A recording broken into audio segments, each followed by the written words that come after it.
Fandom Family Chats. I'm Shelby, and tonight I'm joined by Maureen. Hey. Amanda. Hello. Tiffany. Hello. And Jeanette. Hello. Tonight we're talking about episodes 8, 9, and 10 of Sweet Magnolias. And this is going to be our last episode about Sweet Magnolias until we get a season 2, which hopefully is coming soon. Oh man, I hope it comes out in January. Unfortunately, I read something about that today. No, don't spoil it. Don't spoil my dreams, Jeanette. Good luck with that. Ginny and Georgia was even farther off. I found out it's not even filming yet. What? Yeah, they're going to start filming in November. When is Sweet Magnolias supposed to come back? I don't know. It was saying like 2022, I know for sure. Yeah, I don't know if it's going to be January though, because it said like, I can't remember what it said, but it didn't sound hopeful, whatever it was. Well, they finished wrapping in July, didn't they? Yeah. They said it usually takes at least like 4 months, like post-production, and then who knows whatever else is going on. I don't know. It may be January. Maybe we'll be good in January. We're just going to speak it out that way. I hope so. These 3 episodes are big episodes. Mm-hmm. Like there's a lot packed into these 3 episodes. I'm kind of mad at myself that I didn't do a rewatch. Yeah, there is. I didn't get a chance to rewatch either, but I should be good. I mean, we've seen it a bunch.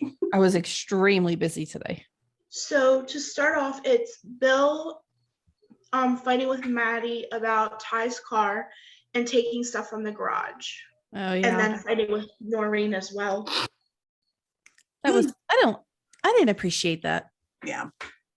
That was all kind of lumped together too. Those were all of Bill's antics, and that's kind of I put it all there together. He's done a lot of crappy stuff in this episode. How did you guys feel about him going into the garage?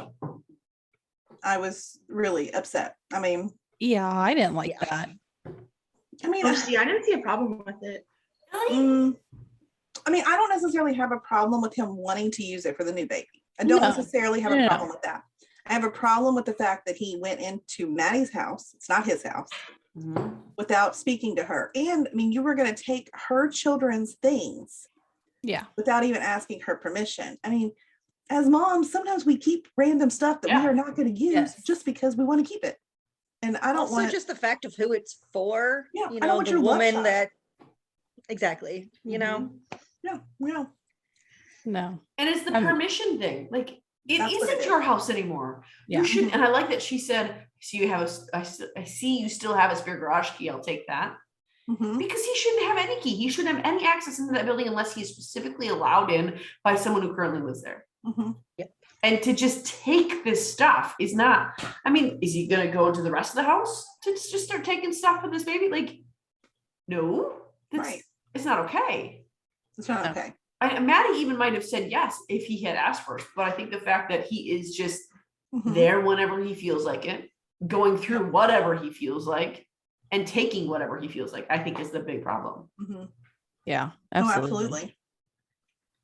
It was the not communicating thing to me. Yeah. You didn't even ask her. He didn't communicate about the car either. Which is a nice thing that you bought him a car. There's nothing necessarily wrong with that, but his mother should be involved in that decision. Yeah, absolutely. And that is the fight that they had in the beginning, that, this isn't co-parenting. And I think that Bill is just like, and I think we touched on this a little bit in our last episode because that car was bought at the end of the last episode, but it's him saying that, I'm going to buy Ty's love because clearly I'm not emotionally or physically or mentally good enough. So I'm just going to buy it. And that's going to be totally fine. And it only affects me and it only affects Ty. First of all, he doesn't live with you. Second of all, you're not going to receive the bills for the insurance and for the gas and for everything that's going to cost with that car. He's so self-centered and so self-focused. And I think that's the other aspect of the baby stuff. Do you think about anybody else before you do something? Or you just think, I take? That's what he does. That's what he does. He doesn't care about anybody else except himself. I actually felt a little bad for Noreen with the car seat and getting Ty a new car. Come on, it's a baby. It needs a car seat. Yeah. Ty does not need a car. When they showed it, it's a great go. You can tell that it's like a nice one, but I don't think it was like anything like extravagant that he couldn't have just bought for the baby. Like, it was just crazy. Yeah. He doesn't, it's like reality hasn't set in. Right. Well, I don't think he really wants Noreen or that baby. No, he Doesn't doesn't. seem like it. But Which is really sad. I felt bad for Noreen until she said, "You left your wife for me." And I thought for once you were finally putting me first. Like, all right, good feeling for you just went completely out the window. I no longer care how your feelings are hurt. Like, Well, plus, we weren't talking about Maddie. We were talking about Ty. You will never be above Ty. At least that's how I look at it. I mean, even my husband that I'm married to, and then we have an understanding, our kids come first. I mean, he's a very close second, but my kids come first. I mean, like, they're my kids. Like, absolutely. I don't know how you don't. And I feel like a good partner wouldn't even ask you to choose. No. And so that's the problem there. And I feel like she is even beyond that. I think she's asking she's asking for a car seat. And I think she did have a valid point there. She absolutely did. That car doesn't need, I agree with Tiffany. That baby needs a car seat. Yeah. You should be looking at it. You shouldn't be buying a car for a child instead of a car seat for a baby. I get that. Totally on board. Totally agree with that. Yeah. But in all of her dealings with this baby, when she attacks Bill, all this stuff, I mean, to be honest, I like Bill getting attacked because he deserves more than he got. Yeah. But it feels like in a lot of these arguments, she's asking him to choose her baby over his other 4 kids, is what it feels like to me. That's not okay. No, it's not okay. I mean, I do agree that, just so we're talking about communication, he should have communicated with Maddie over the car. I think he should have communicated with Noreen too. Yeah. If you're starting a family, then an expense like that needs to be discussed with your partner. Yeah. And that's why I was so disappointed she said the finally putting me first thing, because I was like, for the first time, Noreen, you're right. And then she said that, no, screw you get everything you get. Yep. Never mind. Too soon. And then she said, and I don't get my dream house. Sorry, princess. She's like saying 2 different things. She's saying, my baby needs a car seat just to be safe. And then she's saying, but I want more and I want everything that I want. So it's like, so are you arguing for the needs of the baby and your family, or are you arguing for the desires that you want? Yeah. It's like she doesn't even, and I know she doesn't even see the position that she and Bill have put everybody else in. She sees herself exempt from it. She sees it as, well, I won, so this should be over now because I won. Yeah. But speaking of Noreen and Bill too, what did you think about when they shot the camera to like Bill's office and he was interviewing that lady and Noreen was like, well, I'm not Maddie and blah blah blah. Like, do you think Bill was in the wrong for that, for assuming that she was going to quit her job and stay with the baby? I think absolutely. Yeah, I do too. I think you should have asked her at least. Yeah, he's got her opinion on it. But he doesn't care about anybody. Right. That's true. Bill cares about Bill and that's it. But I do think that I can see how he got there, kind of, because of how she talks about the baby, how she talks about their life, how she talks about being compared to Maddie. I can see how he got there, but he's just arrogant enough to just assume that he's right. Yeah, no, I agree. What I really, really enjoyed about that scene though was seeing how upset she was at the hot new receptionist he was interviewing. Like, see, that's how it feels. I kind of hope he does hire that lady while she's on maternity leave.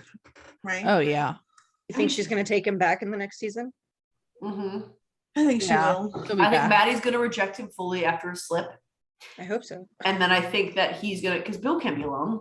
He's too egotistical to be alone. He's got to have somebody else. He's got to have someone caring for him and doting on him and fawning over him. So he's going to go crawling back to Matt or to Noreen, and he's going to get her the same way he got her in the first place. Because Noreen craves partner too, and Noreen craves a stable life for her and her kid. Stability means marriage, means home, means security, and that's what Bill will give her. Oh yeah. Great. The only person I feel bad for is that baby. Yeah. Who had no fault in this nonsense. I'm really like feisty tonight about those two. I can feel myself like getting more and more mad about them. They're not real, Maureen. They're not real. Get mad. So let's lighten it up then. Let's switch. Let's talk about Cal bringing the pizza. over and then playing dinosaurs with Katie, which I thought was so cute. Yeah. Can I just say, I love Katie. She's so precious. I loved how she said that she was like, Maddie was like, is that why you're needing to cut up the dinosaurs for their food? And she was like, yeah.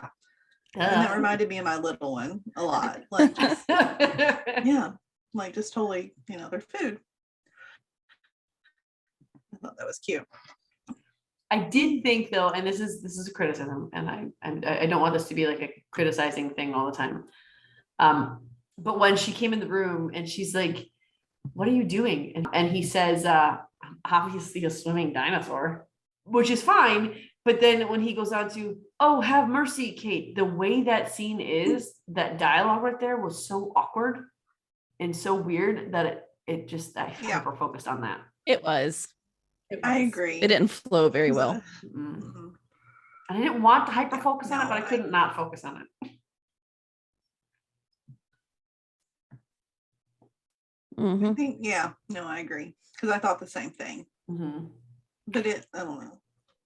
I think what they were trying to do though, like as far as like what the end goal was, I get where they were trying to go with it, like Hal's like stepping in and being a good like boyfriend, but he's also including the kids too. But I see what you guys are saying about it being awkward. Yeah. Well, if the scene itself wasn't awkward, it was the way that the guy who plays Cal delivered that line was so awkward.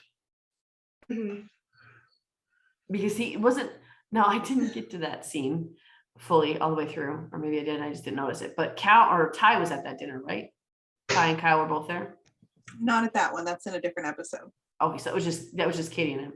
I like that when he answered the door. Maybe that's what I don't remember. When he answered the door, she's like, "Don't take this the wrong way, but what are you doing here?" Yeah. And so you kind of see. I like that that was a way of showing, not telling, how the relationship was progressing and where their priorities were. And I liked being able to see that rather than being told that. Yeah, I did too. That was a nice touch. What did you think about the scene where Bill takes Garth to the bar? He's like, what, you don't drink? I can't. I'm not 21. How little did you ask this girl about her life? I don't think he was worried about. I don't think that's where their focus was. But I mean, even after they got engaged, like, you couldn't ask her a question or two about. I mean, I don't even think he knew that she had a brother. I don't think he's concerned about her at all.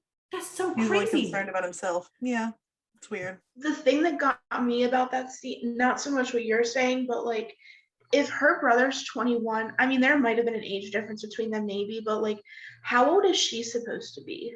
Yeah, I was wondering. I think very early 20s. Yeah, I don't think she's very old at all. Didn't they mention a 2-year age gap? I always got the impression she was like, well, I mean, she's a nurse. So, I mean, I don't know. I just always imagined like 25, 26 is what I like pictured in my head. Yeah, I was going 24, 25. So we're close. Yeah. That's what I was imagining. Probably what, like late 30s? Given how he's probably in his 40s. Yeah, they're in their early 40s. Mid 40s, I would say. Maybe even, yeah. Because the actor himself is, I don't know, probably 3 or 4 years older than me at least. That's it? I think so. I mean, when did American Pie come out? That's what I'm trying to think of. 90. High school, that's all I got. I think I was a freshman. Yeah. 99. Because I was definitely in high school when that came out. Okay. It's later than I thought. Okay, I was close. Chris he was probably like 20 then. Chris Klein, the guy that plays Bill, is 42.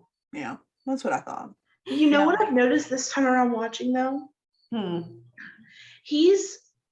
And I don't know if this is how it's supposed to be or if it's just the actor, but like he's very fake talking to Kyle. Like you can tell like their conversations are very forced. Like he kind of talks to Kyle, like when Kyle comes up to him at the garage, I know that we're backtracking a little bit, but he kind of talks to Kyle as a kid a little bit, but he like plays to his advantages as far as like trying to get Kyle to help him in a way. Yeah. But then when he talks to when he talks to Ty, it's like, oh, you're my boy. I'm so proud of you. Yep. Blah, blah, blah. He talks to Katie real superficially too. I mean, it's like, it doesn't feel like there's any relationship there really whatsoever. And poor Kate, she's like a daddy's girl through and through. Like, I don't think that she realizes that her dad doesn't even really give a shit about her? I Sorry. was No. gonna say that, but I didn't know. Wait, I didn't hear the word that you said.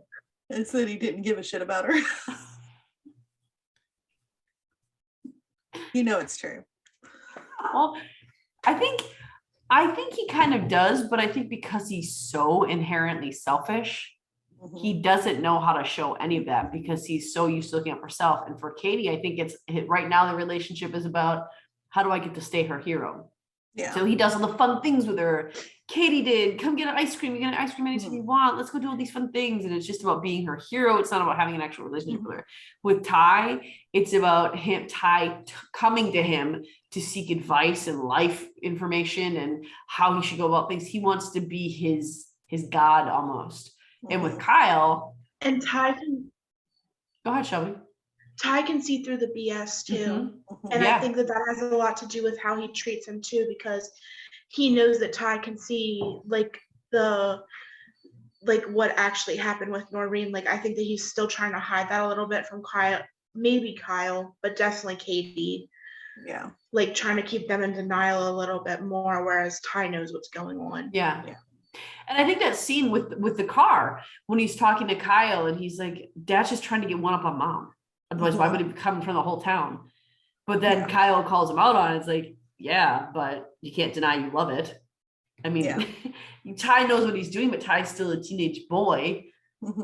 So he's still reaping the benefits while still acknowledging. And like when he says, and you could tell that because when he talks to his mom and he says, I know you're mad at Dad, but why do you gotta take it out on me?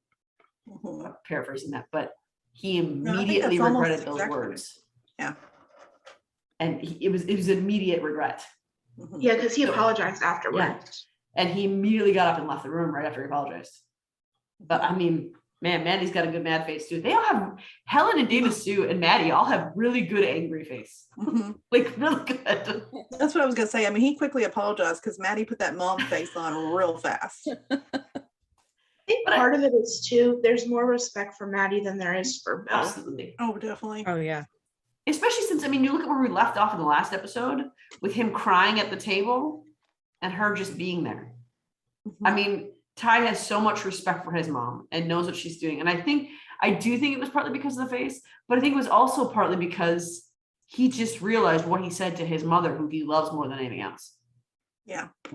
I mean, come to a burning fire, he'd save his mom over his dad, like without even thinking. Yeah. And also the other thing is too, his mom has been there for them no matter what. Their dad pretty much abandoned them. Yeah, absolutely. Not pretty much, did abandon them. You know something we didn't talk about that I realized? We didn't talk about Cal dropping the L-bomb on Maddie. Oh yeah. Did that feel super fast to anybody else? Yes, very fast. I think Cal moves way too fast for me. This is why, like, even though I know he's a good guy, I definitely don't want Maddie back with Bill, but Cal just moves way too fast for me. In all aspects, I think. I agree. Yes, he's very forward. I agree that was fast for Maddie, but I think he has learned through his divorces and through the things that he's been through that you just say what you're thinking instead of, because even when he talks to Maddie about the divorce, like he says what he's thinking rather than why am I going to hold back? What is the point of pretending something that isn't there or pretending something isn't there when it is there? Yeah. And I think that that's just something he's learned, but I don't think Maddie has gotten to that point yet. And Maddie is not. That's great that he's had that revelation, that he knows that. I mean, he's been divorced for several years. Maddie just ended a 20-year relationship. While she may have feelings for you and she may enjoy your company and she may want to do other things with you, I don't think she can be certain of how she feels yet when she's still processing all the other stuff. Yeah. But do we think that he just said that to try to get in her pants? No. Or because pretty much directly after that she slept with him. Didn't they already sleep together? Yeah, I think they already slept together, didn't they? I thought the L word came first. Oh. Yeah, no, they kissed and stuff, but they haven't. They were taking it slow because of Ty. And that's why, and then after he said that he loved her, basically like the next episode, she was getting all hussied up and trying to sleep with him. That's why I'm wondering if. Sound like my grandma. When was That's why I'm wondering. When was their big date? I thought it was episode before this. No, That's her too. that was their first date. And they didn't sleep together because it got Episode- interrupted by the wedding The phone plans. call, yeah. That's right. That's right. It happens at the end of episode 8 when they're together. I'm looking for the scene where he That's right. says he loves her. I haven't come across it yet.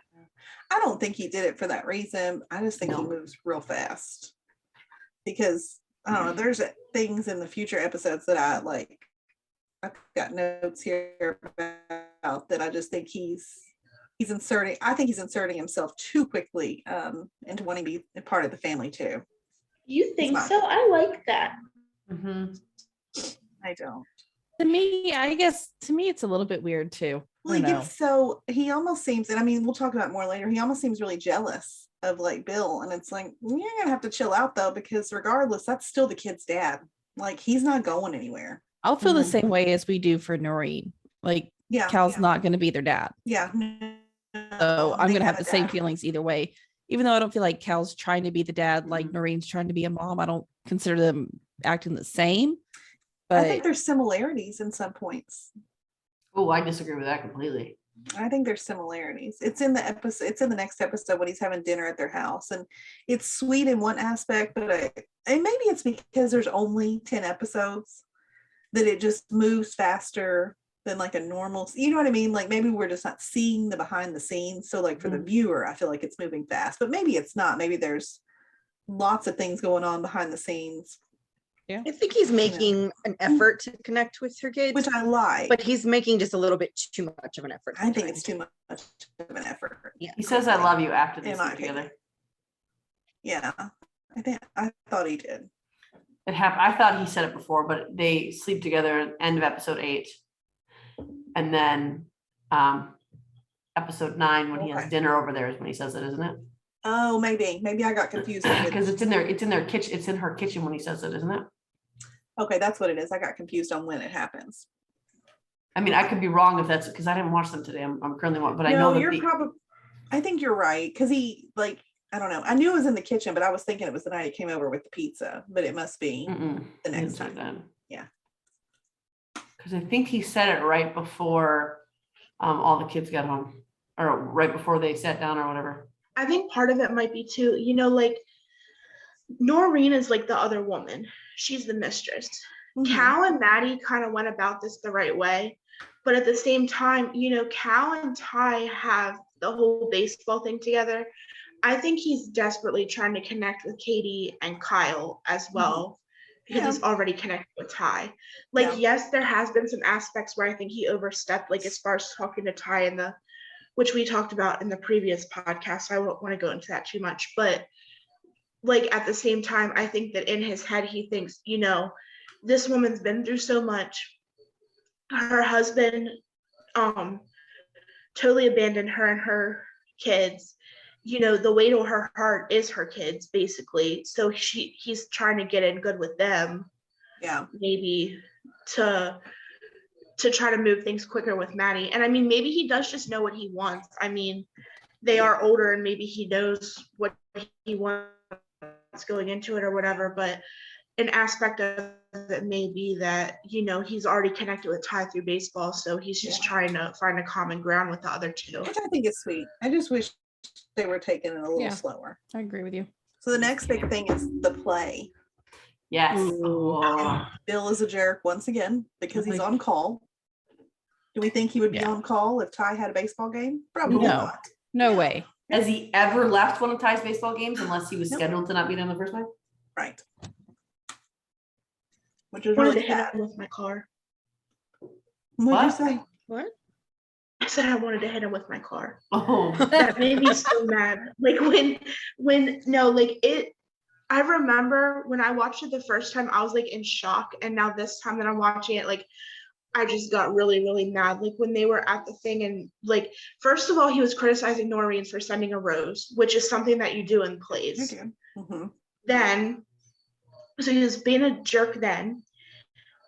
And then, she put both of their names on the rose, even though she's the one that paid for it. And he criticized the fact that she was doing it. Mm-hmm. Then he had to leave, which she gave him the dirty look and basically told him you need to stay pretty much without saying that.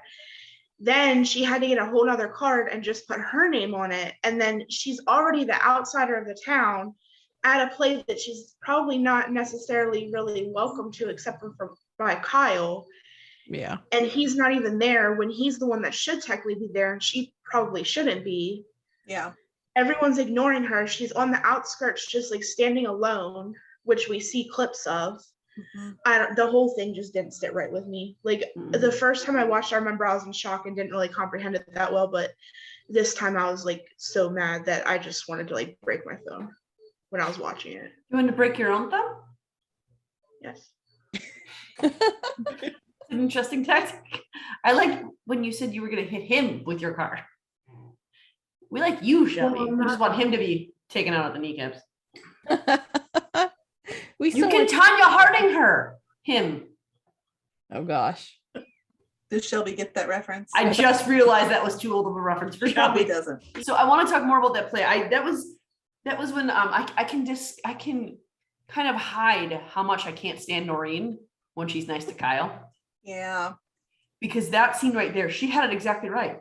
Bill needed it, but I wish she would have said something harsher to Bill, because that man needs to be put in his place. That was uncalled for what he did. The lack of love and care he shows repeatedly for his son. And even though his son was so excited, he's like, your tickets are on call, Dad. And his dad even said, for what? Oh yeah, the play. Like, really? This is like a big deal. He's got like one of the big, he's got like the starring role. Puck. Yeah. And his dad couldn't even muster up fake enthusiasm and then leaves before the play is even started. I wonder if that on-call call was actually the nurse who applied for the job. Right. But I mean, it's not like plays. I mean, it's not like he even tried to come back and see the last act or something. You could have come back. It's like a 2-3 hour thing. Yeah. But well, he didn't get home till late that night, remember? Because Noreen was sitting at, this is skipping ahead, but Noreen was sitting at the table with her bags packed. She had already talked to Kyle, basically told him what was going on. She was sitting at the table with her bags packed, and like, I don't know if you've seen the clock or not, but it was like close to 10 o'clock at night. Well, and he was surprised that she was still up. I don't think that kid's chicken pox lasted till 10 o'clock, but no, I think he was with the other nurse. Who knows? Maybe. You think he's having an affair on Noreen? I think he's getting tired of Noreen. I think that Noreen is not stroking his ego the way she did when he was with Maddie. And so now he needs to find someone else. I think that's why he chose to interview the hot nurse. Yeah. I mean, of course we only see her from the back end, but I mean, they were trying to show, ooh, hot nurse. They were clearly trying to convey that message. And I think there's a purpose to it. But what I did not like about Noreen, did anyone else get weird vibes when she was talking to Kyle alone in the hallway at the high school? I didn't. No. I just kept thinking, please don't kiss him, don't kiss him, don't kiss him. Oh, it felt real weird to me. It felt really didn't get weird that feeling. I didn't. No, I think that Kyle, that she might now. She's the one that understands Kyle, and Kyle's the one that understands her. And I think that was the vibe. Like, she was coming to him to tell him what was going on, so that she didn't just up and leave, and him wondering why and where she went, and for him to know that he wasn't the reason that it happened. Mm-hmm. And I think that's why she went back there, but I feel like their connection is a little too intimate. Just a touch. I don't think she would have ever followed through on anything because Kyle's not her type. But I don't think they actually understand each other. I think that they're both feeling a need for the other one. And that's why it makes me feel uncomfortable. Yeah. Because they're both so alienated and so lonely because of the same guy. Yeah. And that's what they understand about each other, is how much they are rejected by him over and over again. I don't think they actually understand each other. I don't think they know enough about each other to understand each other. I think that they're filling a void that Bill has created. And I think that breeds a certain kind of intimacy that probably shouldn't happen with your father's mistress and the soon-to-be stepson. It's probably just as close to your age as she is to your dad's. Mm-hmm. If we're being honest here. Yeah. Which makes it all the more weird that you're creating that sort of intimacy with them. And so it's not that I think that there's going to be like a sexual relationship there, but I just think emotional intimacy is a big deal too. Mm-hmm. And I think that Noreen, in her desperation and I think that's part of the reason she was with Bill, is because she comes from a good family. She clearly has never had anyone who has loved her in the way that she wants to be loved. And that's why she gravitated to Bill. Because she even says, I finally thought you were going to put me first for once. So it means that even when they were having an affair, she still wasn't put first, but yet she continued to stay. So Kyle is feeling that need for her right now. And that's a dangerous place to be, emotionally or physically. That's a dangerous place to have a 17-year-old boy or 15-year-old boy filling your emotional needs. That's how teacher-student relationships happen. Yeah, that doesn't need to be. Yeah. Well, now you put that idea in my head, and I'm going to look at it weird. So thanks. Yeah, I'm a little weirded out. To be honest. It was weird. I've always felt weird when those, because you cannot create that kind of emotional connection. Emotional intimacy that's more dangerous than sexual intimacy. Yeah. So question, that octopus that Kyle brought to their apartment, this is backtracking a bit, but we didn't talk about it. Yeah. Was that an octopus that was in the garage that his dad was looking through, or was that a new one? No, I think it was his, he said. Yeah. He said it was the only thing that brought him comfort when he was lonely as a child. So that was really sweet. Yeah, and then she had it on top of her bag that was packed. Well, and if you notice in that scene too, that Garth mentions, like, he knows exactly who he is because he's like, Noreen talks about you all the time. I thought that was really nice. That probably made Kyle feel really good. Yeah, I think it did. Does she talk about the other kids or just Kyle? Just Kyle. Probably just Kyle, because he's the only one that's nice to her. It's weird. I don't know. Garth said she can't stop talking about her wonderful stepkids. He did say stepkids. He did say stepkids. I don't know. I bet she talks about them all because she also probably wants to paint that picture for her family that she's got this really wonderful thing going. So I bet she talks about them like they're one big happy family. It's weird. I don't know. I mean, because it does seem like she it seems like she's trying to hide the fact that she's unhappy. And I mean, if we look back at the other episodes, she was all gung-ho and rah-rah for Ty at the baseball games. Yeah. I mean, I'm sure she brags about her stepson, the baseball star, and her stepson, the head theater person, whatever the word is for that. And then Katie's just adorable. I mean, who doesn't love Katie? Mm-hmm. Yeah. I mean, think of it's not necessarily weird that she's bragging about Kyle to her family. Mm-hmm. But for me, it's made weird because of all the other interactions Kyle and Maureen have had. And all of them have been just those two alone, where a relationship has been created and fostered and nurtured and deeper and deeper and deeper. And it's just, I think they're both at too raw of an emotional place, both too lonely, and both too much needing companionship to be creating that kind of relationship together. I mean, now that you say something, I never thought about it before. Go back through and watch it again. With that, it's gonna ruin it for me. No, just like watching. No, it's weird. What'd you say? I said I don't really want to now. I think you kind of ruined that. Kyle kisses Annie, or tries to kiss Annie. Tries. I felt so bad for him. So awful. Okay, do you notice when he went to go kiss Annie? No, don't. Are you gonna make it weird again? When did he go to kiss? When did he go to kiss Annie? Just tell me, when did he go to kiss her? After he talked to Noreen. Mm-hmm. Because Noreen talked him into it. You're making it weird for me. I don't like it, but it's okay. I don't like Noreen anyways. This is. Oh my gosh! I think I know what you're talking about. Oh man. Tiffany looks real confused too, though. Okay. Hold on a second. Nobody scared me. Okay, hold on a second. Okay, hear me out. What if Noreen thinks that the girl that he's talking about is her, and she's telling him to make a move, and she's waiting for him to make a move, and he doesn't make a move, he makes a move on Annie. No. She looks so excited about a revelation. I had an epiphany and Jeanette's just grossed out. It's gross. I don't want to talk about it. It is gross. Yucky. No, but is that where you were going though? Because I feel really smart because I'm on your wavelength here. I think generally speaking, yes, but I don't think that Noreen wants a physical relationship with him, but I think she craves intimacy with him. And that's what's weird, because emotional intimacy often leads to a physical relationship. So I don't think right now she's at the place where she's thinking that. I think that she does crave a relationship with him. I think she craves emotional intimacy with him because he's given it to her.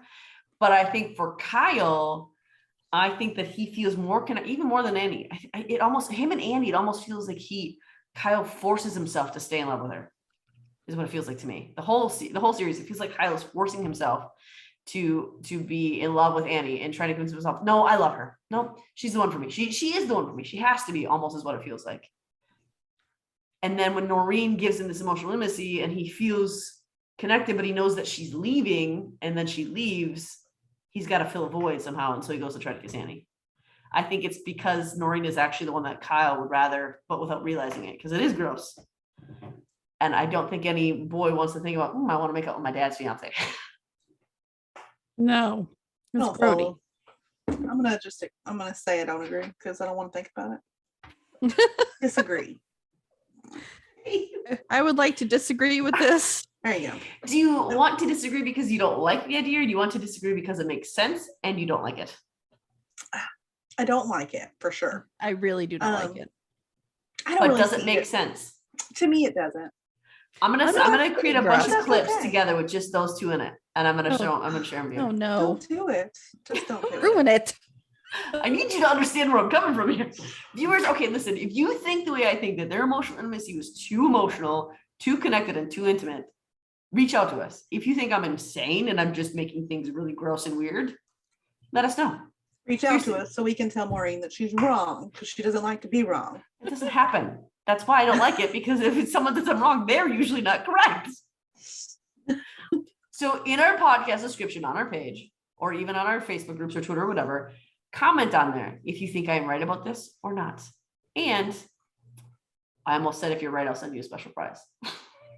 But that's kind of subjective, isn't it? It is. Don't be bribing them. We can bribe the viewers, Maureen. Sure I can.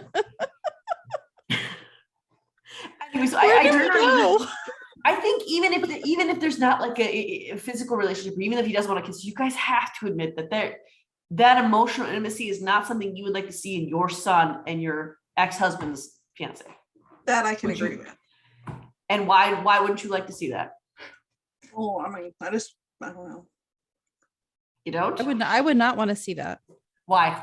But I was gonna say I don't know. Because it's grody. Like I said, I've already said I think the Cal thing is moving too quick too. Like I think the relationships have just moved too quick. I'm not sure if I really mind the level of intimacy. It's just I think it's too fast. For Kyle and Noreen? Yeah. But also, like I said, the way that Cal was interacting, I think it's too trying fast. To turn off Kyle and Noreen.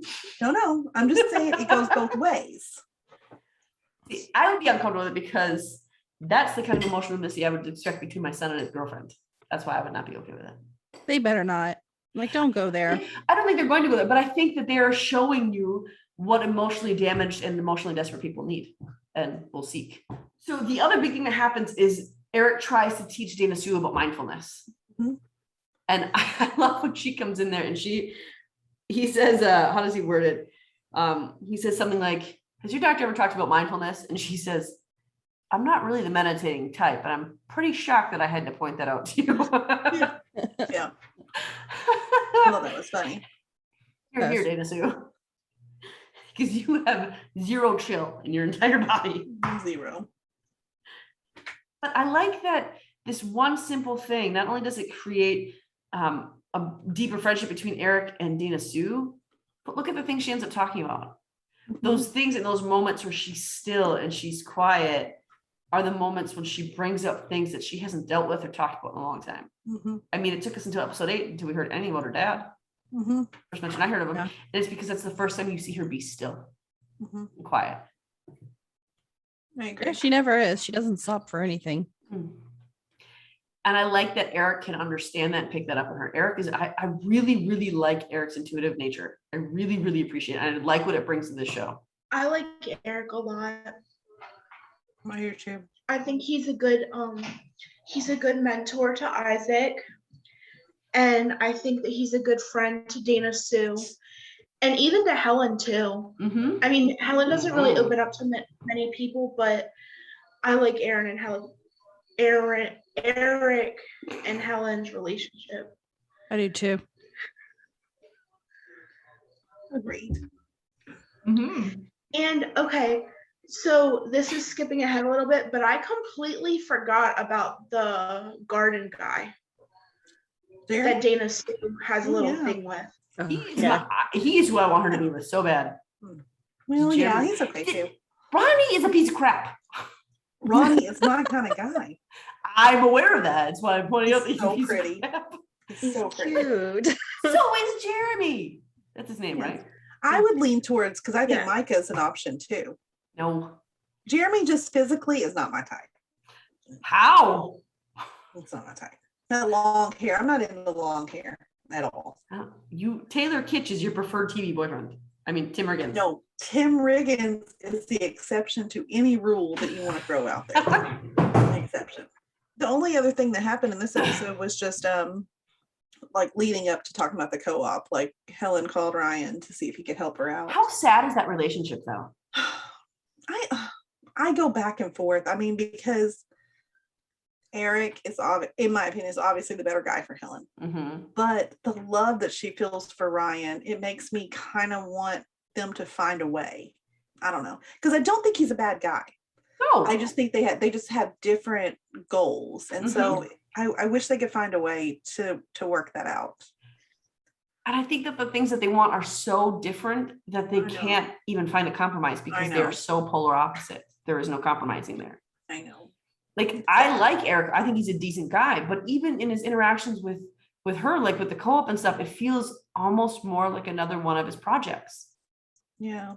I think there's more love for Helen to him than him to Helen. I think I have no doubt that he loves her. Yeah. None. But I think for him, he can't dwell on that too long, where Helen needs someone who's going to put her first, and Ryan will never be able to put her first. Yeah. Because Ryan always has these other people who need more from him. Yeah. I agree. I mean, we'll talk about his perspective on the whole kid thing. He talks about it, which makes more sense once we hear why he feels the way he does.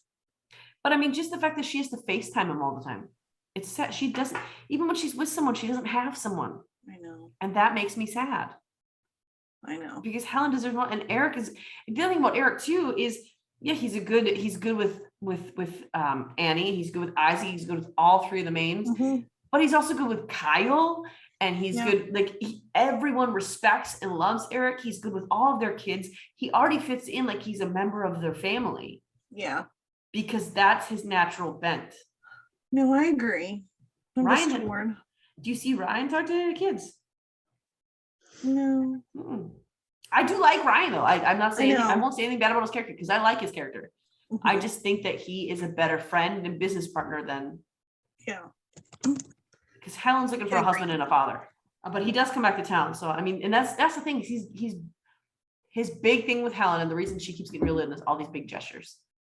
With opening the inn, it was he appeared back in town. She didn't think he was going to be back in town. With the co-op, he appeared back in town. She didn't know he was going to come back in town for it.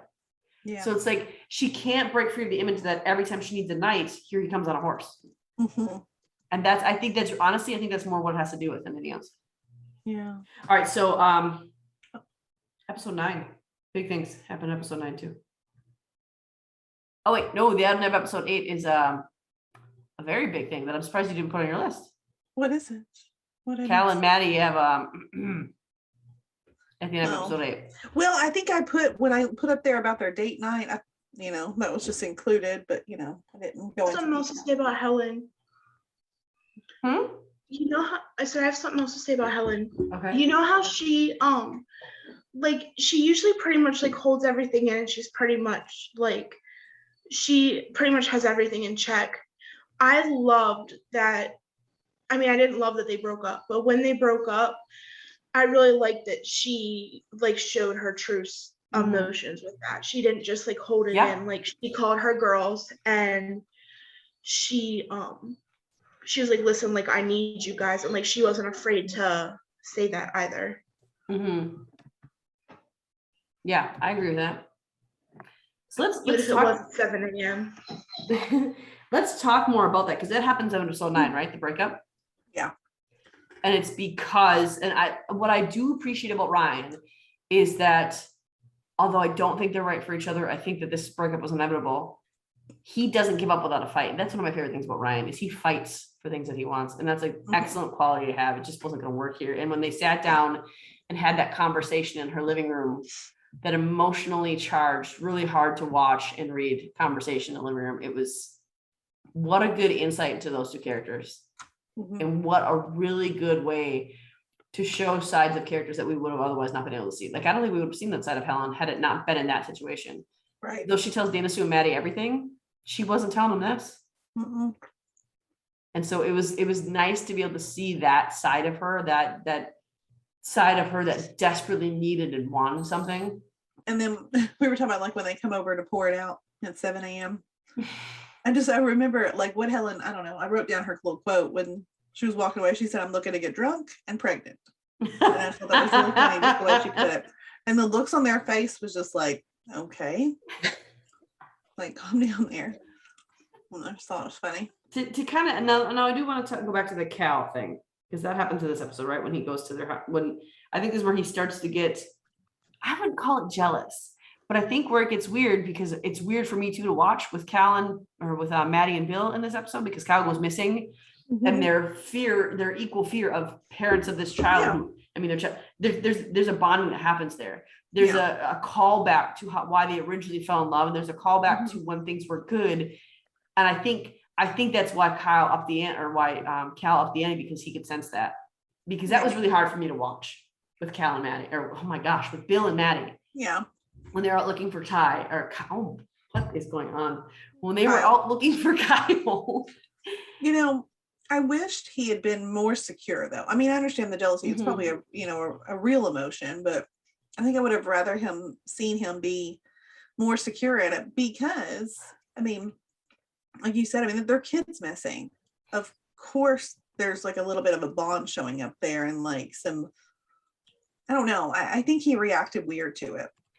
I don't think he's jealous, though. I think that, because didn't Maddie tell him that Noreen left Bill?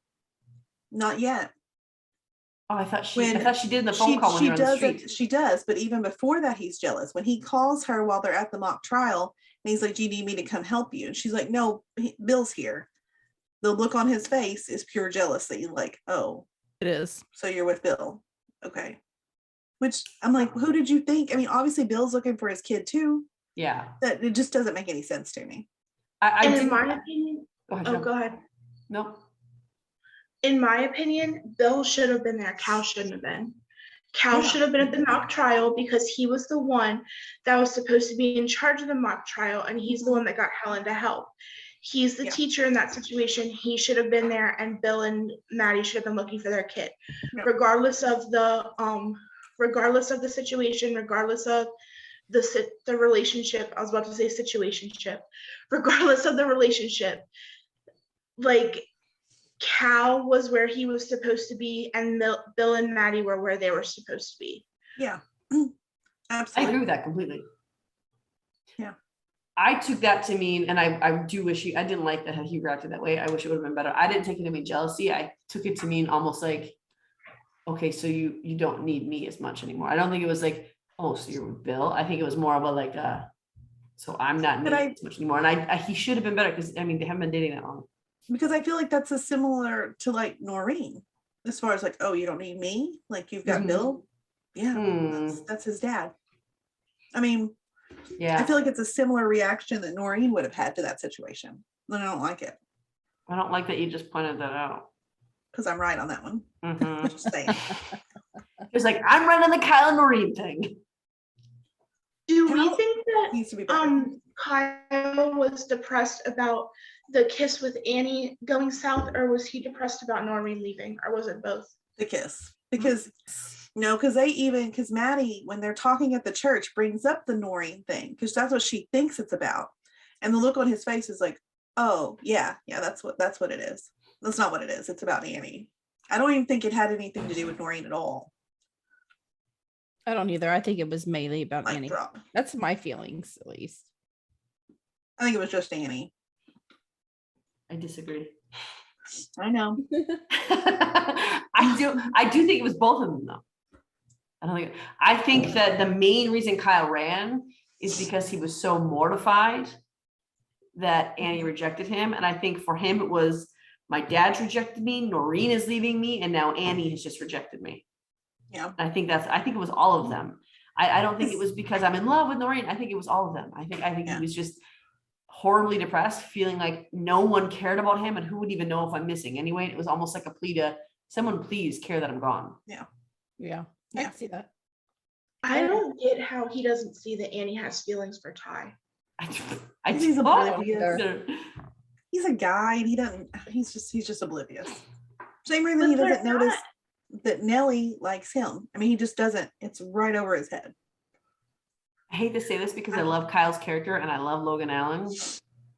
And I know that Logan Allen doesn't really have much to do with the script, but I think that this is an instance where he kind of has similarities to his dad.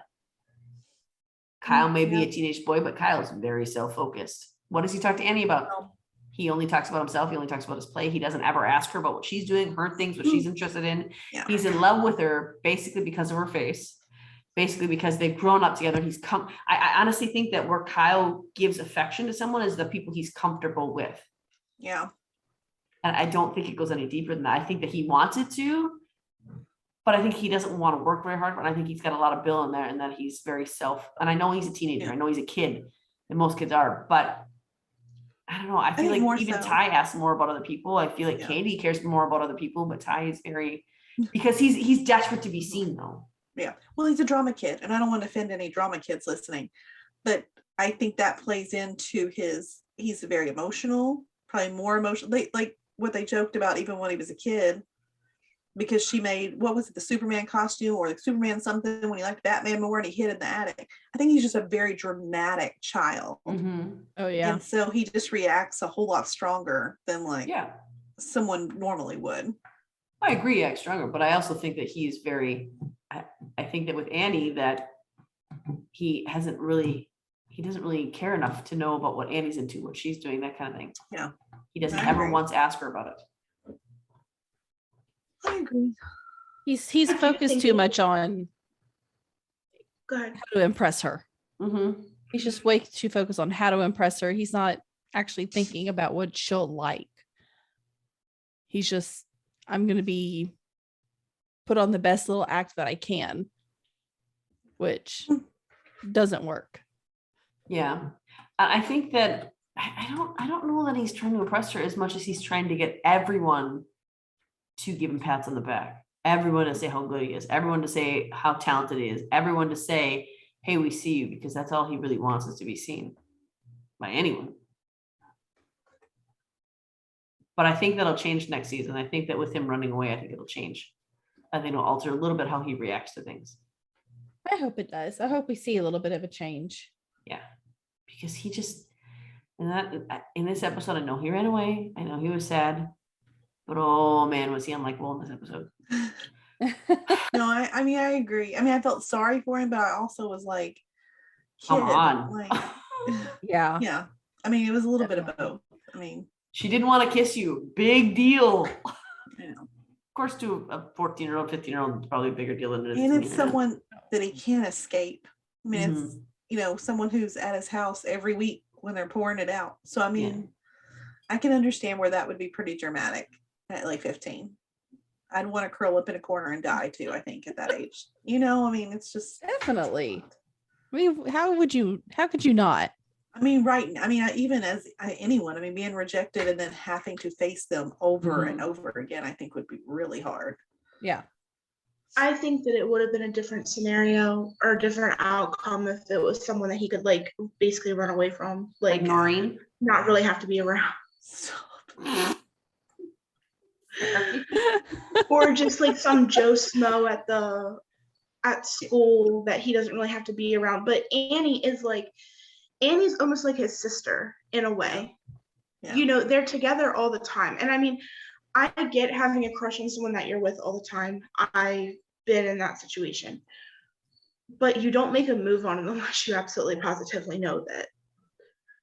What's funny is, I mean, like, it's a very similar situation to Annie kissing Ty, though. And here I want them together. Absolutely. But it's basically the same thing. I mean, he probably looks at her that same way. Like, the difference is Ty's sending confusing messages to Annie at certain times. And Ty kind of does his feelings to her. Annie has never once been unclear of who her preference is. Yeah. I mean, that one scene where she and Kyle are walking into school and she's just staring at Ty as he walks past, and Kyle's just like talking to her about himself. Like, dude, look up. Poor guy. But even when he ran away, he didn't care about anybody else but himself. He screwed over Annie in that. And he screwed over the rest of the team because he only was caring about himself right then. Yeah. And I think part of it was probably, I mean, we can psychoanalyze it and say part of it was probably that he wanted to be first for somebody. And if he ran away, then he could be first for somebody. But you can't screw other people over either. I mean, you just had that big night on the play where everyone congratulated you and everyone told you how good you were.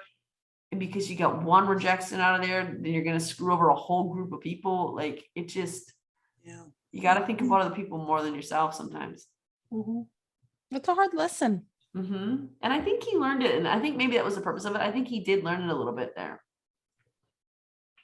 Yeah, because I liked, the one thing that I did like is that, you know, it wasn't just Maddie telling him what he did wrong. Annie confronted him, even though she was nice. She wasn't as mean as what I probably would have been, to be completely honest. You know, Annie confronted him about it. Helen confronted him about it. So, like, he saw Ty confronted him about it, I'm pretty sure, too.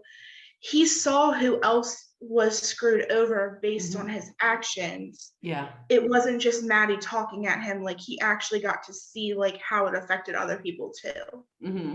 Yeah. And speaking of that, of the mock trial, that's another big thing that happened. I mean, this entire episode was mock trial and Kyle missing. Yeah. That basically took up the entire episode. So Cece even seeing, like, do you recognize a theme in these relationships in this show? Like, Ty simply hands his lifelong best friend his jacket, and Cece sees it as like, hold up now, what? Like, he didn't even do anything romantic, or like, he was being a friend, and he's not allowed to do, like, there's so much insecurity in these relationships that I think they're going to build off that a little bit. And that's why I want to dig into their backstories. And I think part of it was too, you know, Kyle was the one that screwed him over. Kyle is Ty's brother. So Ty felt as though he was helping Annie because his brother screwed her over. Yeah. I mean, I think you should be nice. And then it cracked me up too, because Annie's jealous of Cece because of Cece's relationship with Helen, but Cece's jealous of Annie because of Annie's relationship with Ty. It's funny that they're both jealous of each other. Yeah. And I mean, honestly, she's known Helen for how long? She couldn't recognize, and she allowed her jealousy to blind her because she couldn't recognize that Helen helps people in need. And Annie was too consumed with herself and with how she felt about Ty to recognize that Cece is actually struggling quite a bit and really needed someone to pull her out of a mess and pull her out of a pit. And Helen, that's Helen's gifting. Helen can see that in people, and she pours herself into that person who's hurting and in pain. Yeah. And that's all she was doing with Cece.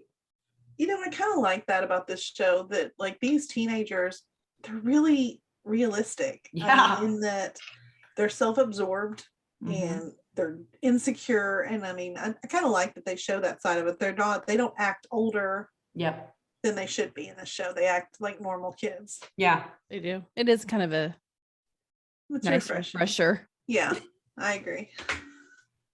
And as much as it annoys me, I mean, I think about myself at that age, and if I saw me at that age now, I would probably give myself a good hard punch to the jaw. Like, so I mean, I get it, but I can complain about it now because I'm an adult and already done with that phase. That's mostly. Right. Sometimes that's what we do when we're old. We just complain about teenagers and their issues. Back in my day. Exactly. So mock trial goes well, and then I like when they go to the co-op, because another big thing that happens, right? Ryan's helping to set up co-op. I like how Ryan works and operates. I love watching him in his element. I really, really do enjoy that. So I like him working with Dana Sue to help set up the co-op. But I like how Dana Sue's ragging on the guy who runs it and just insulting without even knowing him and saying all these things about how old he must be. And then Jeremy pops up and she's like, oh. What don't you like about Jeremy? I don't dislike Jeremy. I was all about Jeremy until we saw Ronnie's face.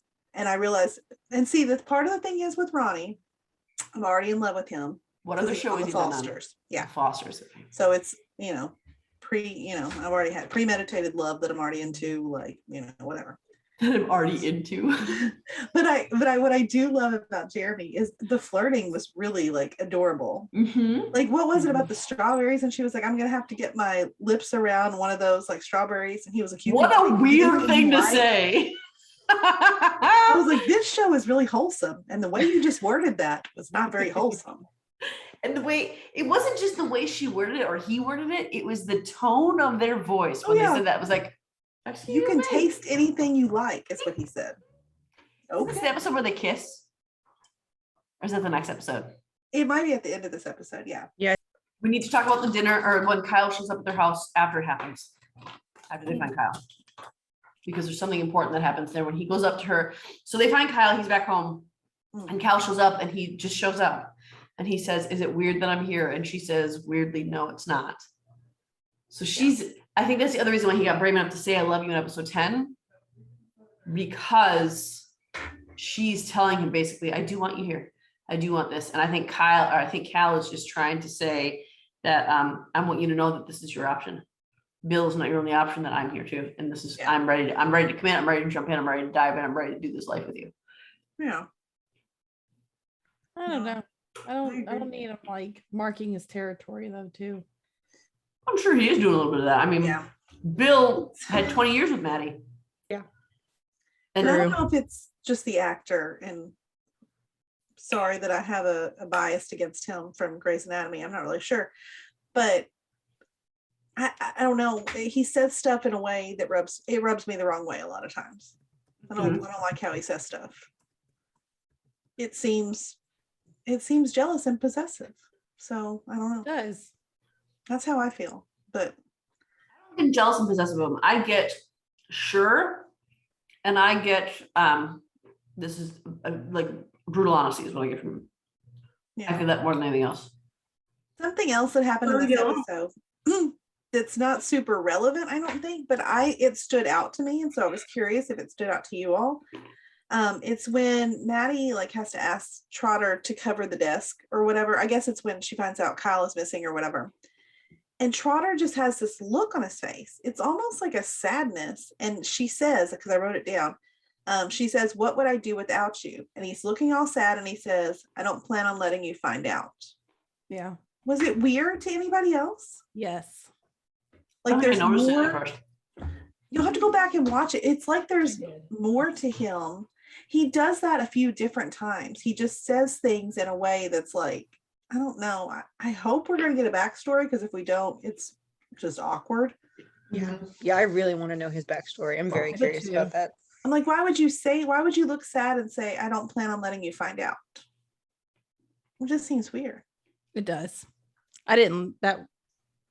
It stood out to me the first time too. And I think that's why I like Trotter so much, because I think even the first time I watched it, I was just so intrigued by him, just feeling like there was more that we didn't know. I can't wait to learn more about him.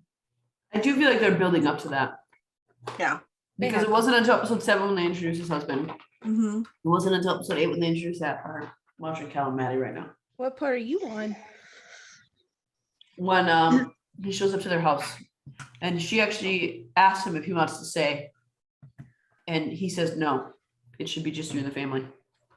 So he tells her he doesn't want to stay. But he does follow. That was where I thought it was weird. He's like, Bill in there. That was like, I was like, come on, Cal. Weird.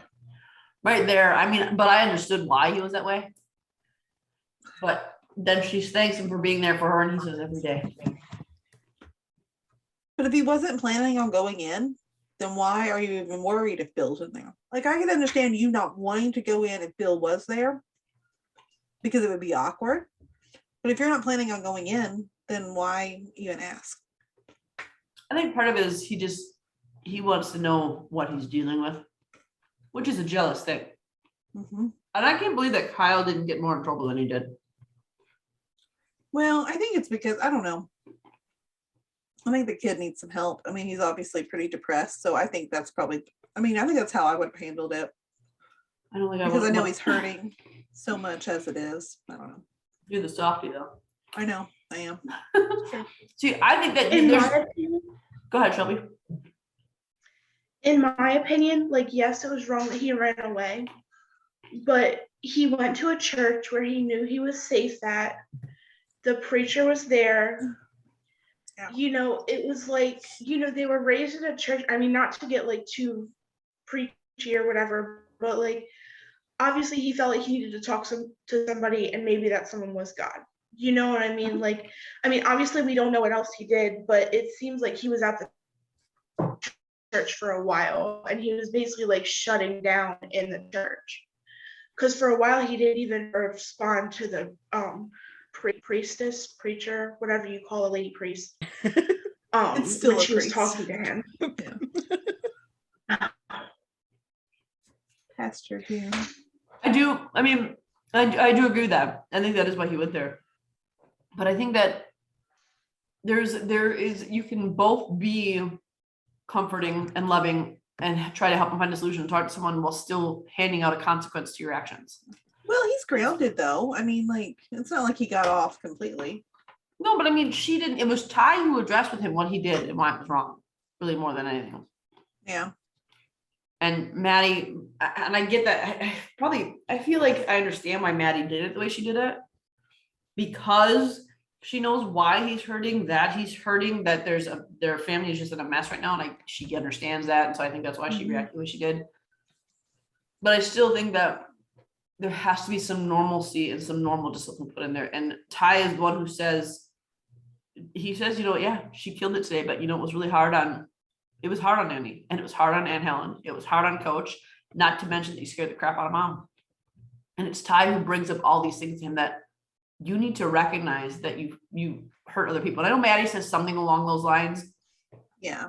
But it's so disguised with motherly concern, and it's so disguised with, I just want to make you feel better, that the discipline of it isn't really received by him. Yeah. It's from Ty that he receives it from. I mean, I get why Maddie did what she did. Maybe I would have done the same thing. My family was in the same position hers was. Yeah. But I'm glad somebody said to Kyle what needed to be said to him. Yeah. All right. I agree. I was proud of Ty at that moment of just standing up and finally saying something, because, I mean, Kyle needs to grow up at some point. And they can't just keep babying him. Exactly. That's exactly it. You know, I'm dealing with that with my own child right now. I'm like, you got to grow up. Mommy's not always going to be there to baby you, to hold your hand. You can't just run away at every single problem. You got to man up. You got to grow up. Have your feelings, of course, but you know, like everybody in the world, you got to learn how to deal with them and how to face those times. So I agree. And I think I like seeing the progression from this episode to the next one, in the last episode, episode 10, which was a doozy of an episode. From all respects, but when Cal is talking at that dinner, when he's with him at the dinner and he's talking with all the kids about all of their interests. Yeah. He does focus on Ty and on Kyle. He doesn't separate the two. He doesn't pay more attention to one than the other. Yeah. He focuses on all three of them. He gets into their interests. He asks questions about them and what they want to do. And he shows them, hey, I'm invested here. And I think that's really what Kyle needed. I think that for Ty to bring that up to him and say, you know, you've affected Coach, and for Coach to still come around and be like, hey, Kyle, still want to get to know you. Same thing with Helen, same thing with Annie. I think that's why he needed that discipline and that word, because he needed to be told, yes, you hurt these people, there were consequences, but then still have those people show up and love him. Yeah. Yeah. What he needed. Oh, the brave scout. That is the one time I thought Kyle and actually I thought Maddie was a little unreceptive to that. I think she was a little overbearing with that, because it wasn't Cal's fault. Cal didn't invite him there for that. He was just a friend. And I think Maddie was so offended that it looked heavy-handed. Yeah. That she didn't stop to listen. But I do think, I mean, you're saying your friend from the Braves. If he's a scout, and you know that her son, I mean, I feel like you could have filled her in on a little bit of more information. And he could have also interrupted the discussion that was happening between the scout and Ty when he saw it on the field. But he didn't. He just kind of turned his back and let them have their discussion. So I think that's where he was a little bit wrong there. I agree with that. But I don't think that was his intention, obviously, of bringing his friend. And I don't think that's why he wanted Maddie to meet him. But I think he could have. And then I didn't like his interaction with her. He wasn't understanding enough as to why she was upset. Yeah, I didn't like that was kind of uncomfortable for me. I think both of them should have given a little more room to the other one there. None of one of them was really listening to the other one. Yeah. No, I mean, I think she wasn't either, but I guess I give her a pass because she was worried about her kid's future. So like I'm giving her a little bit more leeway on that argument. I think though with the conversation on the field, Cal didn't know he was there at first. Cal came out on the field and he was already having a conversation with Ty. And he asked Bixby, what's going on over there? Isn't that what happened? Yeah, but I feel like he could have went and interrupted it. He could have, but he did say something to the guy afterwards. And he also said something to Ty afterwards. And he tried to tell Ty that, listen, this isn't because your mom said anything, but you need to understand that this is not the way this works. Mm-hmm. So while he didn't interrupt them, he did talk to both of them and said, hey, this isn't okay. He was hospitable and let them finish their conversation, but still made a point to address with both of them. This isn't what you think it's going to be. Yeah. And I think he did say that when he told Maddie, I think he said that when he wanted to introduce him to her, then he was going to tell her that he was what his position was with the Braves. Wasn't that what it was? Probably. I don't know why I'm siding so much more with him. I feel like he should have brought that up ahead because I feel like that would have still put her on the spot at dinner. Like, oh, and by the way, he's a scout for the Braves. She would have, especially if Ty was there. Yeah. So it should have been discussed. I agree with that. Should have. Now the next thing that I can't believe I'm going to say this out loud, but Bill does something in this episode that I was really proud of. I mean, I was really like, when he buys those Hamilton tickets. How disappointed are you in yourself right now? Pretty disappointed because I don't like Bill, but I think that was a really stand-up thing to do. And I think this episode, and every time I watch it, I feel this way just a touch more, that I really feel like this episode, Bill is trying. And I'm willing to give him the benefit of the doubt that if he can really be sincere and really turn himself around, I mean, I hope he does. I don't want him back with Maddie. I don't think he deserves that second chance, but I do hope. Those kids deserve a better dad, though. Yes. Yeah. I want to see that relationship be nice. Mm-hmm. Yeah. You don't really get that in very many shows nowadays. Like you don't get that happy real life. Just because the parents are divorced doesn't mean that, one parent has to be evil and one has to be nice. Mm-hmm. Right. We need more TV that shows that, different families, different types of families all work and they can all work nicely. It's not always going to be a terror back and forth. Mm-hmm. Yeah. And I think part of me was at first, the first watch through, I was like, are you only doing this because Noreen left you and you want Maddie back? Especially when I got to the end of episode 10. Yeah. But then the second time through I watched it, I realized that I really think what it boiled down to for him was Kyle stood up to him in the last episode, in episode 9. Kyle was forceful, told him, this is how you're hurting me and this is why you're hurting me. And I can't believe you're still doing it. That actually penetrated through. I think that the only people that Bill is able to receive criticism from is his kids. Mm-hmm.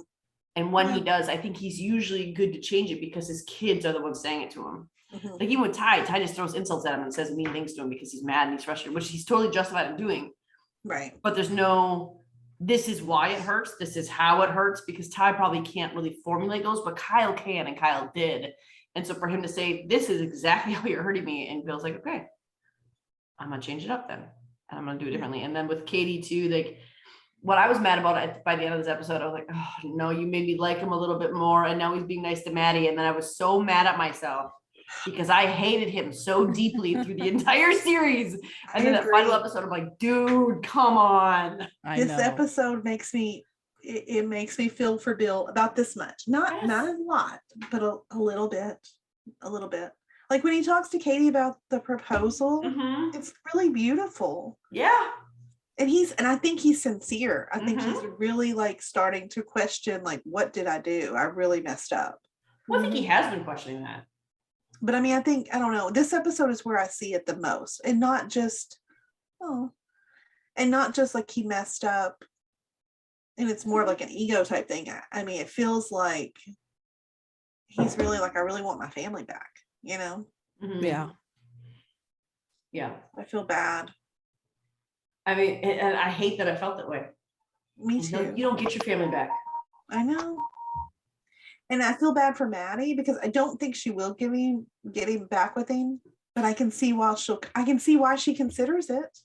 I think she's gonna slip up. I think she's just had a really heated thing where Kyle was missing and they had a moment.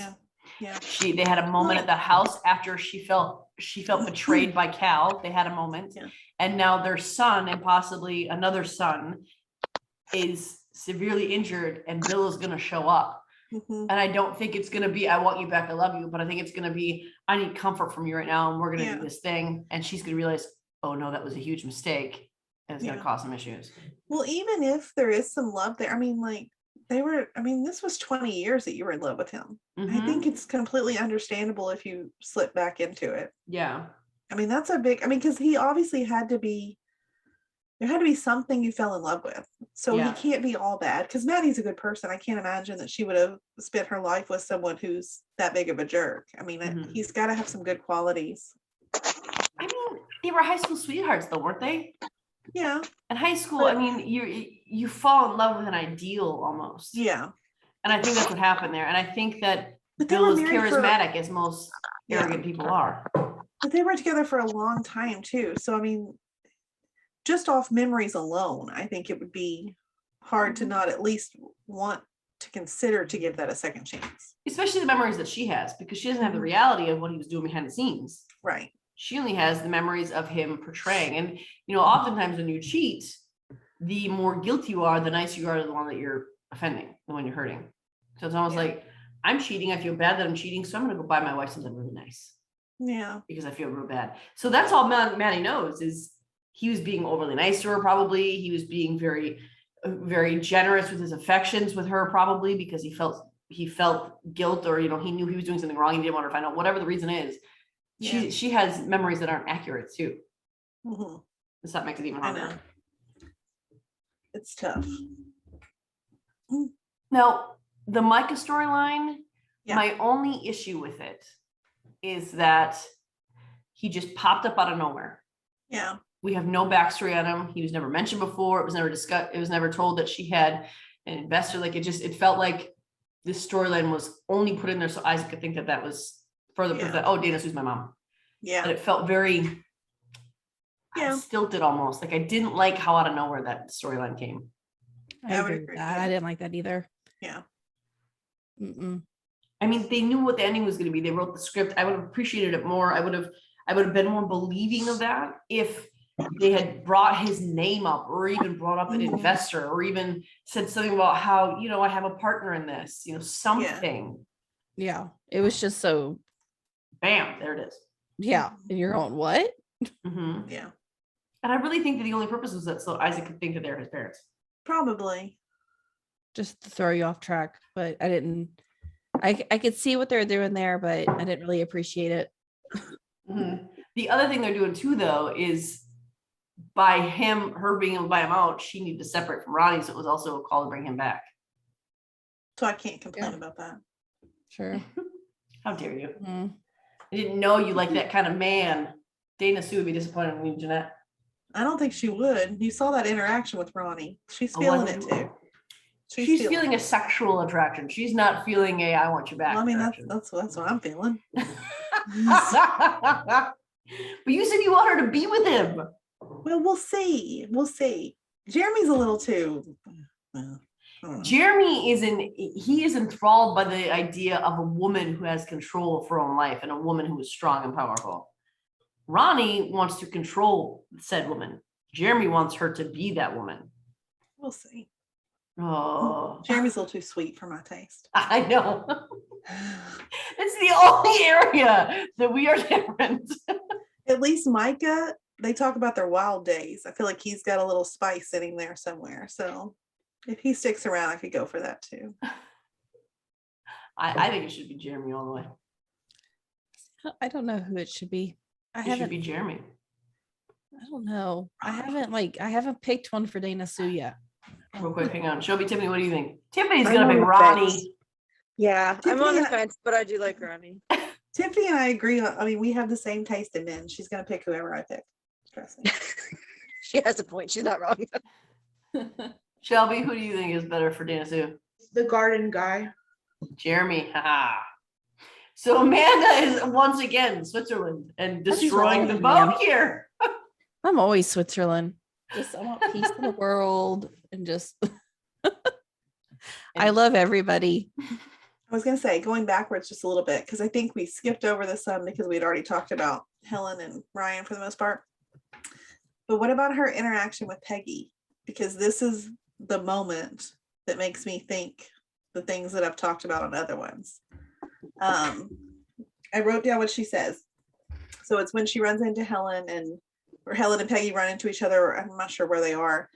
But they're talking about, like, I think they're talking about Ryan and how Helen's really upset. And Helen says something about, like, you don't understand.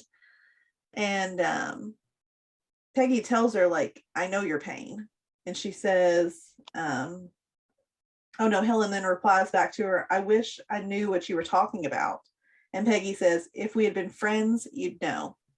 Mm-hmm. So just the fact that she's sitting there so sad about Ryan, I really think that Peggy and Ryan are Isaac's parents. Mm-hmm. I that's my That makes sense thought to too. me. That just makes sense to me. That has to be it. Yeah. Why else would she do that? Why would she say that? Because she says, I know your pain. And I don't know what else she could be talking about.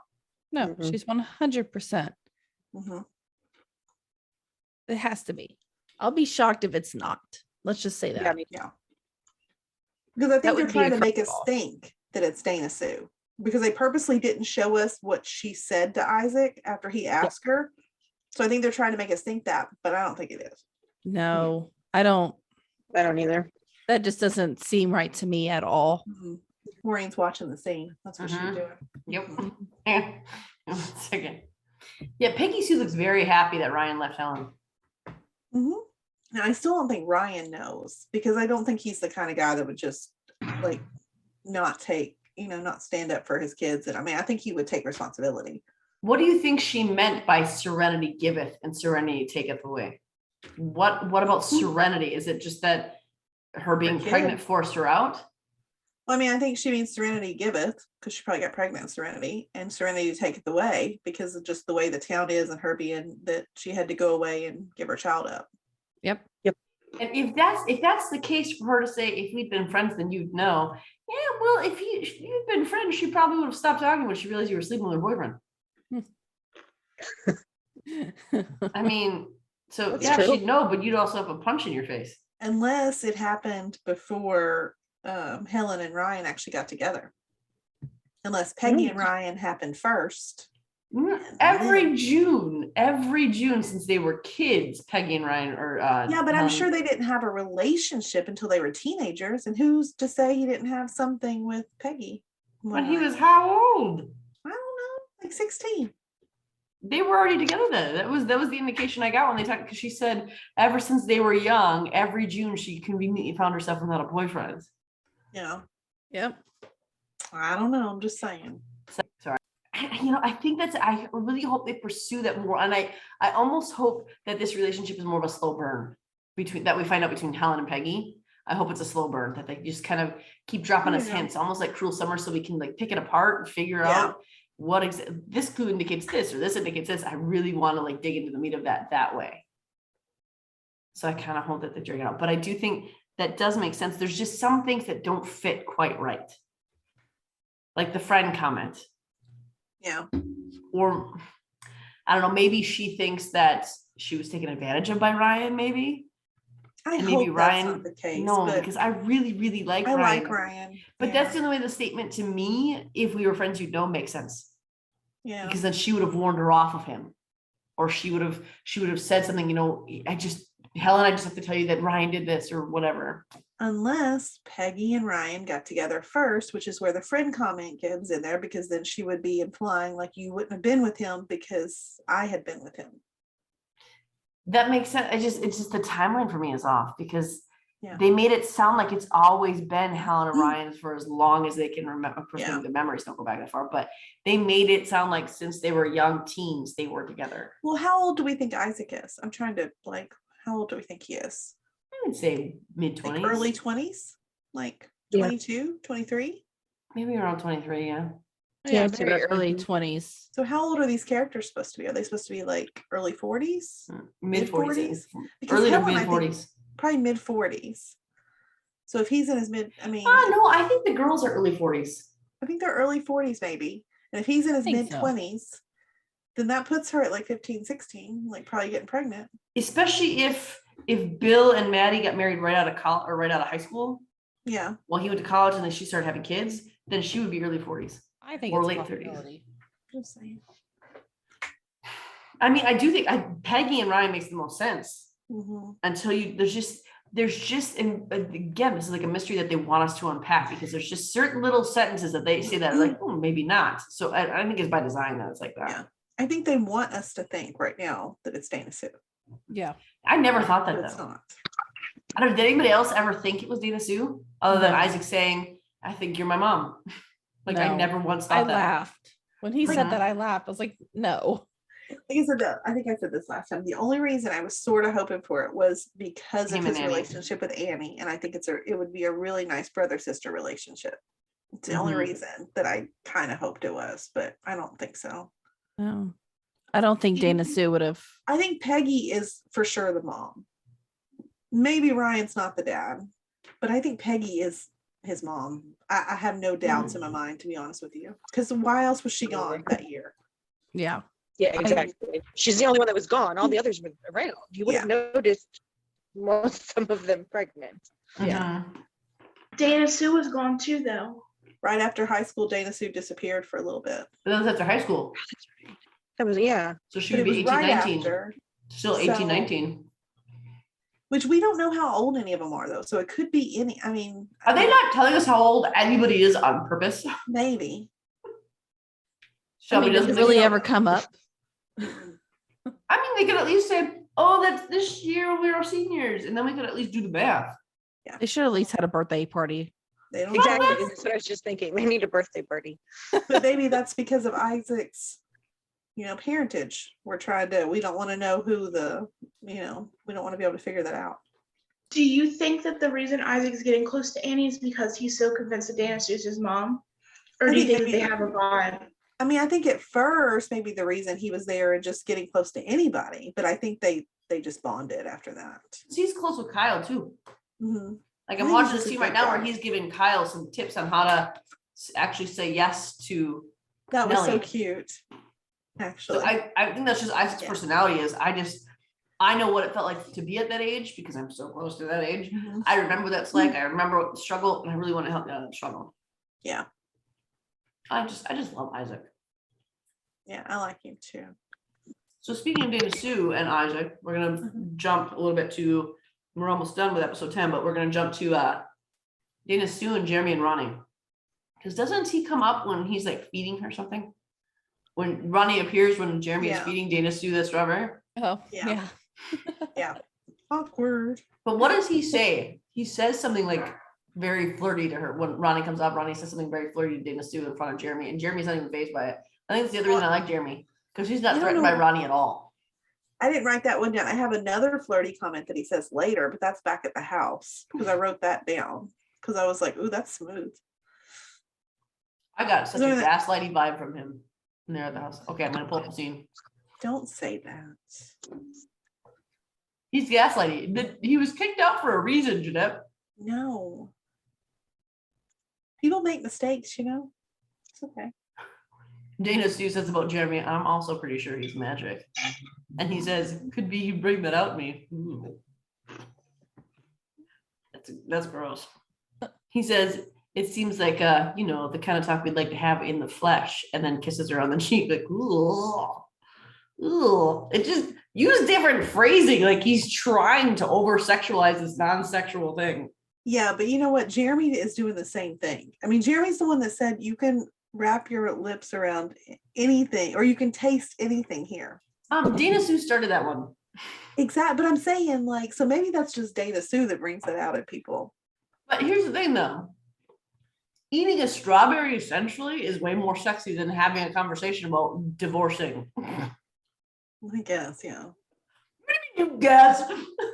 Divorce, that sure is sexy. But no, see, now her conversation when they're back at the house, though, she is saying one thing. She's saying, like, you should go, but she sure is not conveying that in her actions and the way that she's reacting to him.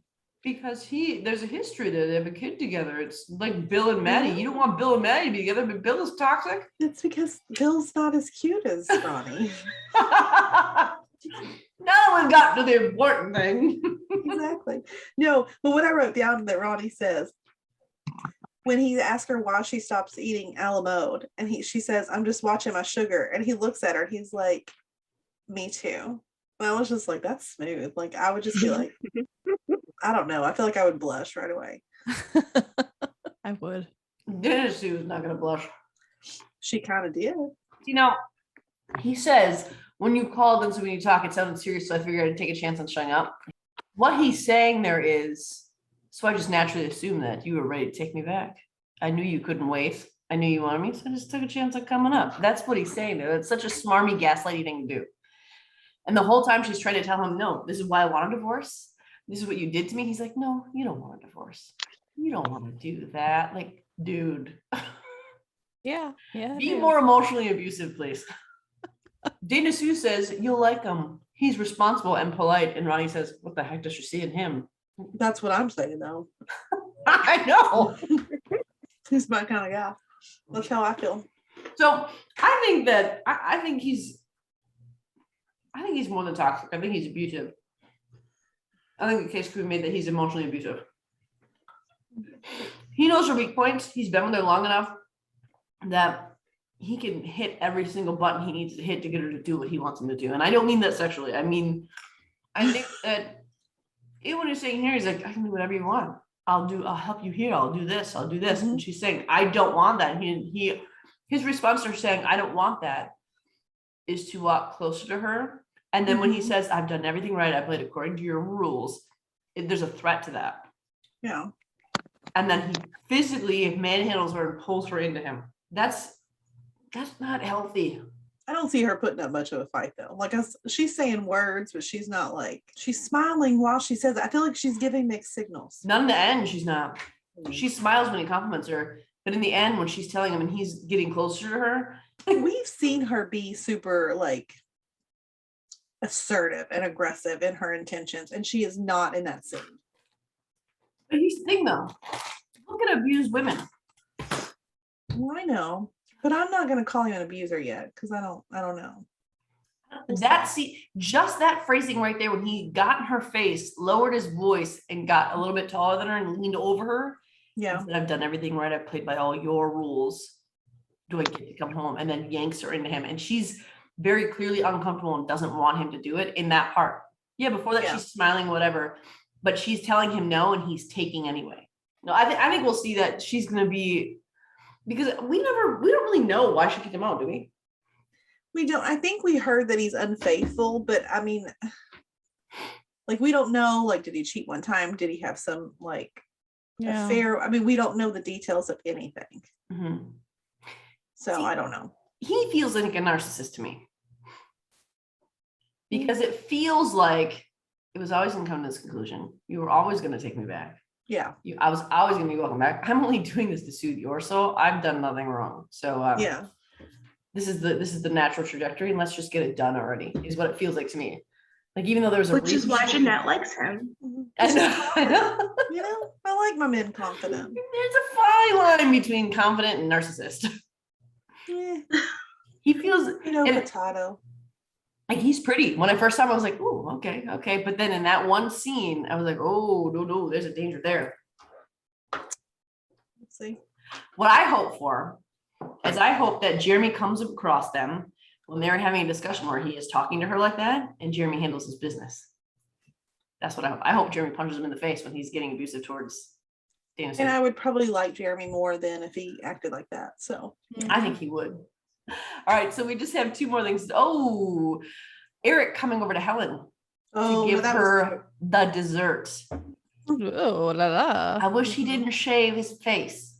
I know. I didn't like that. I mean, he's a handsome dude anyway, but I wish he didn't shave it. Do you know who else has a clean shaven face? not Ronnie. Ryan does. We've been Ryan. talking how Eric is jealous of Ryan, and then Eric leaves or Ryan leaves, and when Ryan, oh good Lord, there are too many guy names in this movie, in this show. When Ryan leaves and Eric returns, Eric has a clean shaven face like Ryan does. That's true. I wonder if that plays into it, or if he just hadn't, because he wasn't in episode 8 pretty much at all. No, him and Isaac had went somewhere. So this is, and then after Eric does that, that's when Isaac addresses Dana Sue as his mom, but we already kind of talked about that. But the prom thing. Did anyone notice that in episode 9, when Kyle asked Ty, "Are you taking Cece to prom?" He's like, "No, not my thing," and then he takes Cece to prom. Well, he kind of got put on the spot. Like, oh, that's right, the promposal. The promposal. Yeah. Oh my gosh, I forgot about that. Yeah. Oh, that's super awkward. I think those things are so stupid.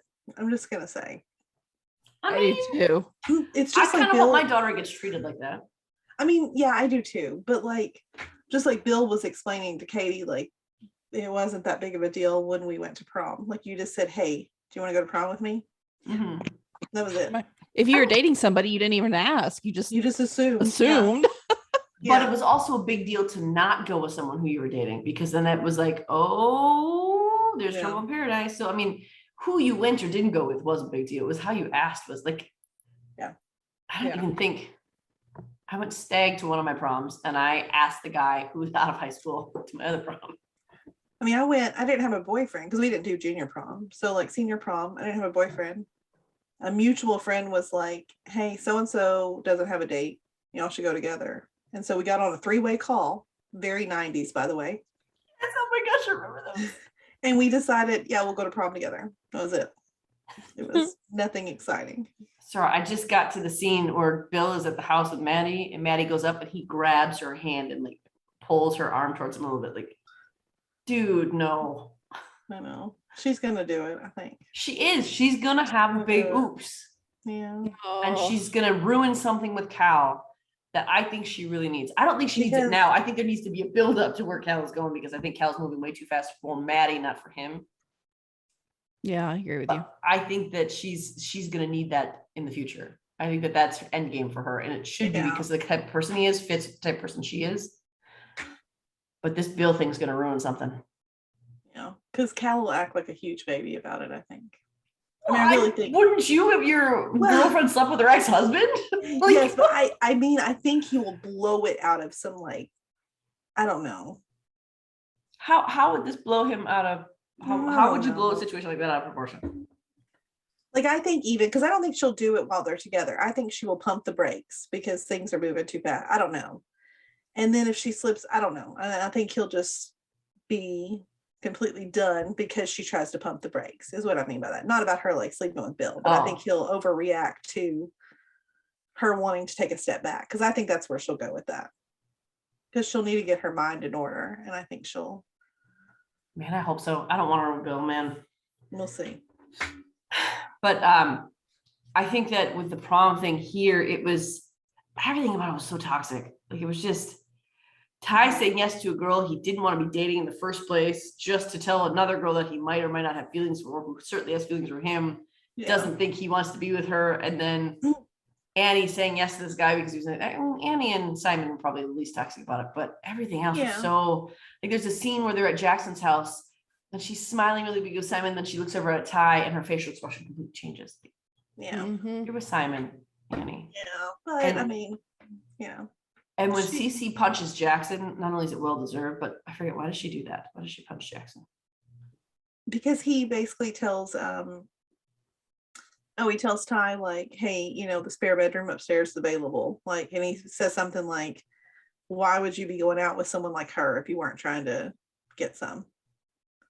And so Ty starts to step in, and I think she stops him and she punches him. That dude sucks. Yeah, he's pretty awful. Yeah, he is. And I feel bad for Nellie and Kyle because it's their like date night, game night. Yes. And Jackson ruins everything. It was so adorable. But then Kyle makes it weird. It's because Kyle is too dramatic. He's too dramatic. Poor little guy. I mean, he's just like, it's a mess. The way he runs, out of the house makes me laugh. And I don't think it's supposed to be funny, but it's really funny. It makes me laugh the way he tries to protect Ty from Jackson when Ty has clearly got the upper hand on Jackson, and he rips Ty off of Jackson so he can do what are you gonna do, Jackson? What are you gonna do? Jackson will own you. It's really awkward. And then he just screams, "Stop ignoring me!" I know. He just talked directly to you, and he said to stay out of it, but still, he talked directly to you. The kid's just, he needs some therapy. He's got some major issues going on. Poor guy. If I didn't love Logan Allen so much, I feel like Kyle would get on my nerves. But I love him so much. I already struggle with that though, and that's the only reason why I'm not like I don't even like saying it on these podcasts because I love Logan Allen. But his character, man, needs a good. Well, the first half of this series, like I think I really loved Kyle, and then he got overly dramatic, and then I was like, okay, like it's too much. But I love his little snarkiness and his funny comments, and so I love a lot about him too. Yeah, but Annie and Noreen just kind of messed Kyle up. Yeah, with their affection. Annie did, yeah. So did Noreen. So that scene that we end the whole season with that horrible scene. Yeah, like I can't not cry every single time I see it, and it sucks too for Diana Sue because when she gets the phone call, Isaac and her are having a really deep conversation where Dana Sue's actually like sobbing already and saying, I'm not your mom. And then she gets this horrible news. And it just, oh my gosh, every time I see them, because if you look up pictures for like the thumbnails that I do, you look up pictures for the episodes. It's this one where they're all three of the women are turned around and you can see that Maddie is clearly upset and crying and they're all around her. It just, can you just, this is why it gets me because I think, what if that was my kid? Yeah. It just, I'm getting emotional now. And I tried to watch real closely, like who all ran out of the house. I know. And we only see for sure Kyle, Nellie, Ty, and Annie. But then when they pan back to them calling the cell phones, no one is in that living room, which makes me think that everyone ran out. So anyone's fair game as far as this goes. Yeah. Yep. But I don't know. Who do you all think is in the car? I don't know, but you know what I just noticed? That when they're calling their kids, Bill calls Ty's phone. Well, they already know. They already know Kyle's. Well, and they also already know Kyle's the driver. So they're trying to find Ty to find out if it was him. So that's why he calls Ty. Oh my gosh, Helen trying to figure out what's going on. It's just. No, they didn't know it was Kyle at that point. They're trying to figure out who's driving and who's in the passenger. They said there was two people. Yeah. Yeah, but they wouldn't assume and they see him being Kyle driving. I mean, they just assumed that it was Ty.